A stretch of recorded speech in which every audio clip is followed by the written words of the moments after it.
Buenas tardes, un afectuoso saludo al doctor Suslicki, a todos los oradores y expresarles que para mi análisis voy a partir de 4 frases, hay muchas más, que el presidente de los Estados Unidos expresó el pasado 16 de junio aquí en Miami para tomar la decisión de cambiar la política de los Estados Unidos respecto a Cuba.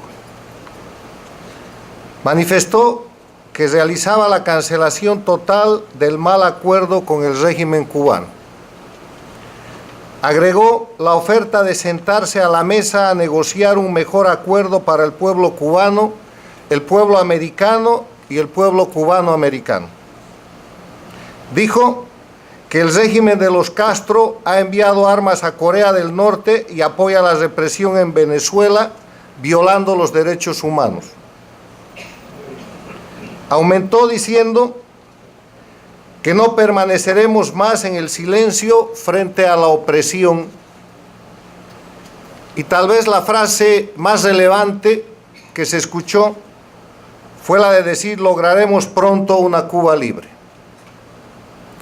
Y la persona que dijo esto es el presidente de los Estados Unidos, el jefe de Estado y el jefe de gobierno de la potencia más importante del mundo, quien en el marco de sus competencias constitucionales tiene la facultad de establecer y cambiar la política exterior de los Estados Unidos. Y el cambio de política exterior que ha hecho el presidente Donald Trump no es solamente un cambio de política exterior respecto a la relación bilateral con Cuba, es el cambio de la política exterior de los Estados Unidos con toda la América Latina. Y ese es el punto que me propongo demostrar.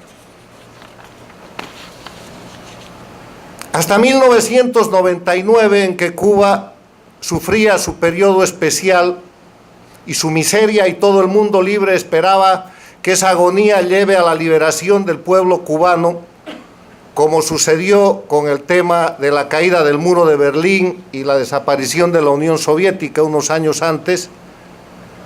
Cuba era la única dictadura en las Américas. Pero llegó Hugo Chávez con dinero en busca de soporte político. Fidel Castro puso lo que podía poner: seguridad, inteligencia, metodología de control social para estabilizar el gobierno de Chávez, y Chávez puso dinero, petróleo, todo lo que necesitaba la dictadura castrista. A partir de ese acuerdo, de manera, en principio, los primeros años sigilosa, no detectada para las democracias de la región, se produjo la recreación del sueño castrista, del foquismo para el control de la América Latina, que había intentado en la década de los 60 a través de proyectos guerrilleros en toda la región. Guerrilla urbana en la Argentina, en el Uruguay, guerrilla abierta con el Che Guevara en Bolivia, una agresión a Venezuela, aliento a la guerrilla en el Perú, en el Brasil, aliento a las guerrillas en Colombia. Había ensangrentado toda la región. Y tuvo la oportunidad, con el dinero que le llevó Chávez, de recrear eso, pero con un método diferente.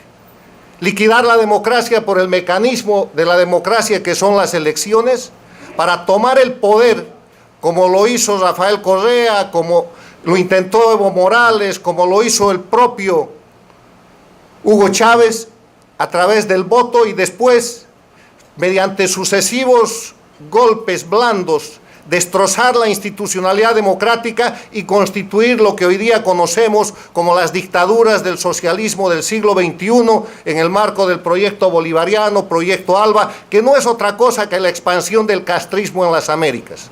Una expansión que está en decadencia, pero que logró su momento de más alta expresión cuando controlaban el Brasil con el Partido de los Trabajadores en el gobierno de Lula y Rousseff, con la tremenda secuela de corrupción del Lava Jato, cuando controlaban el gobierno argentino con los Kirchner, y que hoy día controlan Venezuela, Ecuador, Bolivia y Nicaragua.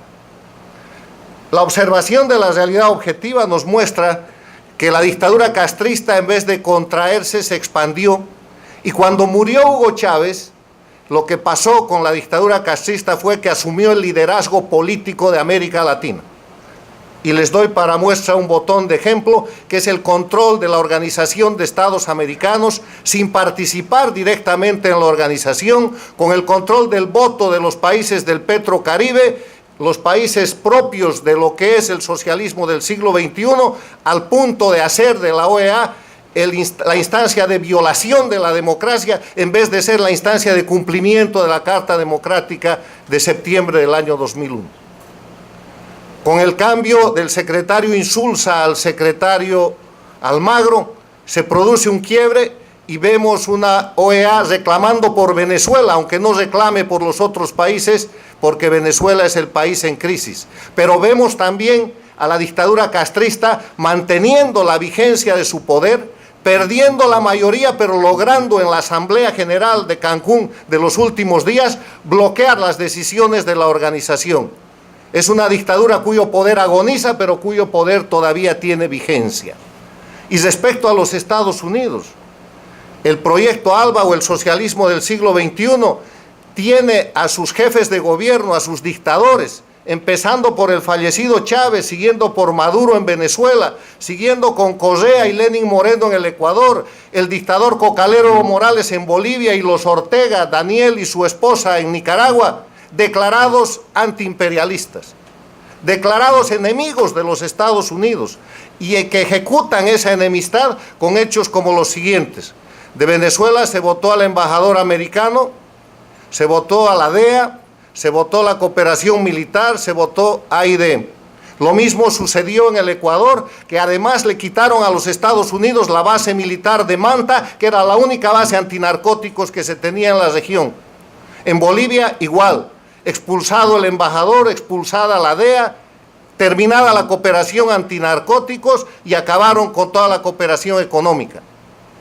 Nicaragua jugando entre dos aguas, pero declarándose abiertamente y votando abiertamente a favor de este proyecto antidemocrático, antinorteamericano, que tiene el rótulo de antiimperialista. Porque ser antiimperialista es ir contra la democracia en boca de estos dictadores, es ir contra la defensa de los derechos humanos. El antiimperialismo de Chávez, de Castro, de Maduro, de Evo Morales, es el antiimperialismo que va contra la libertad de prensa, que reprime en las calles, que tiene presos, exiliados y perseguidos políticos con un sistema de justicia que no refleja Estado de Derecho y donde no hay división e independencia de poderes. Estamos hablando de que hoy día, después de desarrollado este proyecto, el tradicional exilio cubano se ha vuelto exilio latinoamericano. Mi país, Bolivia, tiene más de 1.200 exiliados políticos que están en Paraguay, Perú, Argentina, Brasil, Estados Unidos, España. Ustedes han visto los miles de venezolanos exiliados en Estados Unidos, en España y en otros países. Ustedes han visto periodistas y empresarios ecuatorianos exiliados aquí en los Estados Unidos. Ustedes han visto a la oposición nicaragüense perseguida judicialmente. Y la pregunta es, ¿esto hubiera sido posible sin el castrismo? Sin la vivencia y la presencia y la dirección de la dictadura castrista, no. Por eso es que, observando la realidad objetiva, y me quedan 3 minutos,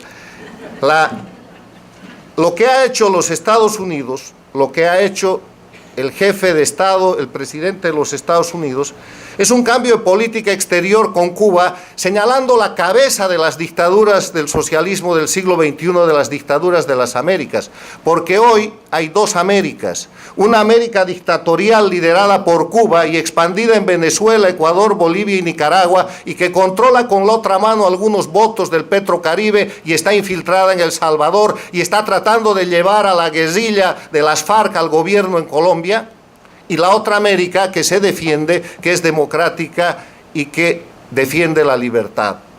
En ese escenario, el cambio de política exterior que ha hecho los Estados Unidos está fundado como toda política exterior. Una política exterior se funda en principios que ya he señalado: libertad, democracia, Estado de Derecho, justicia, y se funda en intereses. Y quiero hablar sobre los intereses de Estados Unidos en los 2 minutos que me quedan respecto a este grupo agresor, respecto a las dictaduras. Estados Unidos está amenazado por el sistema dictatorial latinoamericano dirigido por Cuba e integrado por Venezuela, Bolivia, Ecuador y Nicaragua en 3 materias: narcotráfico, terrorismo de origen islámico y presión descontrolada en la migración. No es una casualidad que todos hayan expulsado a la DEA. No es una casualidad que Venezuela y Bolivia sean señalados como narcoestados. No es una casualidad que las FARC desde Colombia y Evo Morales desde Bolivia sean los proveedores al hub, al centro del narcotráfico en América en que se ha convertido Venezuela. No es una casualidad que se señale a los venezolanos y a miembros de ese gobierno, empezando por el vicepresidente, como parte de los más grandes traficantes y lavadores del dinero que viene del narcotráfico. México, donde se concentra el tema, son los dealers de estos narcotraficantes que han hecho de la política una organización de corrupción para amenazar y penetrar en los Estados Unidos con droga. Esa misma droga financia al terrorismo de origen islámico, con droga, con tráfico de armas, y esa es la amenaza sobre Estados Unidos. Y la gente migra, y ustedes lo saben, no por razones fundamentalmente económicas. La gente migra por miedo, cuando su vida está amenazada, y todos nosotros somos prueba de aquello. Pero son prueba también la gente pobre y la gente humilde de Guatemala, de El Salvador, de Costa Rica, de Colombia, que para que el hijo no sea reclutado por los narcotraficantes o la hija no sea llevada a la guerrilla, prefieren que migren. Y esa es la presión que hace de los Estados Unidos un país que se tiene que defender. Concluyo diciendo que el cambio de política exterior, que veremos cómo se implementa, es un cambio claro para la política con Cuba, pero para la política de los Estados Unidos con América Latina. Es un cambio en el mejor interés de los Estados Unidos para protegerse de las amenazas del terrorismo, del narcotráfico y de la presión migratoria, pero que tiene que beneficiar para recuperar la libertad no solamente del pueblo cubano, sino del pueblo venezolano, del pueblo ecuatoriano, del pueblo boliviano, del pueblo nicaragüense, y para proteger a los otros pueblos que están amenazados por la dictadura castrista, que sigue practicando terrorismo, sigue amenazando con guerrilla y sigue penetrando y tratando de desestabilizar los gobiernos democráticos, incluido el gobierno de los Estados Unidos. Gracias.